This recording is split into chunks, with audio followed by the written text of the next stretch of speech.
ഒരു ഉന്തുവണ്ടിയിൽ അൽഫോൺസോ മാങ്ങ 1.5 കിലോയ്ക്ക് 100. അങ്ങനെ ഒരു ബോർഡ് കണ്ടിട്ടാണ് ഈ മാങ്ങ വാങ്ങിയത്.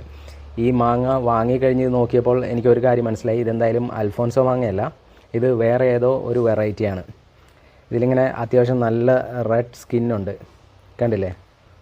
യെല്ലോ ഉണ്ട്, കൂടുതലും പ്രോമിനൻ്റ് ആയിട്ട് റെഡ് ഉണ്ടെന്ന് പറയാം. ഇത്രയും റെഡുള്ള ഇത്രയും വലുപ്പമുള്ള മാങ്ങ ഏതാണെന്ന് ഞാൻ ശരിക്കും കൺഫ്യൂസ്ഡായി. അങ്ങനെ ഗൂഗിളിൽ സെർച്ച് ചെയ്ത് നോക്കി. ഇങ്ങനെ റെഡ് സ്കിന്നുള്ള കുറച്ച് മാങ്ങകളുടെ പേര് എനിക്ക് കിട്ടി. ഗുലാബ് ഗാസ്, പിന്നെ ലാൽബാഗ് സിന്ദൂര, അങ്ങനെ കുറച്ച് മാങ്ങകളുടെ പേര്. പക്ഷേ ആ മാങ്ങകൾക്കൊന്നും ഇത്രയും വലുപ്പമില്ല. അതുപോലെ തന്നെ സ്കിന്നിൻ്റെ ആ ഒരു റെഡ് ഷെയ്ഡ് ഇങ്ങനെയല്ല. പിന്നെ ഞാൻ ഈ മാങ്ങയിലേക്ക് സൂക്ഷിച്ച് നോക്കിയപ്പോൾ ഇതിലിങ്ങനെ വെള്ളക്കുത്തുകൾ കണ്ടു. ഈ വെള്ളക്കുത്തുകൾ ഞാൻ വേറെ ഒരു മാങ്ങയിലും കണ്ടിട്ടുണ്ട്, മൽഗോവയിൽ.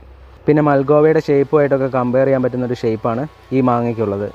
അപ്പോൾ പിന്നെ മൽഗോവയെക്കുറിച്ച് കുറച്ചുകൂടെ ഒന്ന് റിസർച്ച് ചെയ്തു. സൂര്യപ്രകാശം അടിച്ചിട്ട് മൽഗോവയുടെ സ്കിന്നിൽ ചെറുതായിട്ട് റെഡ് കളറൊക്കെ വരാൻ ചാൻസ് ഉണ്ടെന്നാണ് ഞാൻ ഗൂഗിളിൽ കണ്ടത്. പക്ഷേ ഇത്രയും വരുമോ എന്നറിയില്ല. മാങ്ങയുടെ ആ ഒരു സ്മെല്ലിനും മൽഗോവയായിട്ട് യാതൊരു സാമ്യമില്ല. മൽഗോവയുടെ സ്മെല്ലെന്ന് പറയുന്നത് നല്ല അടിപൊളി സ്മെല്ലാണ്. ഇതിന് അത്രയ്ക്ക് സ്മെല്ലൊന്നുമില്ല. ഇനി ടേസ്റ്റ് ചെയ്തിട്ട് എന്തെങ്കിലും സാമ്യമുണ്ടോ എന്ന് നോക്കാം.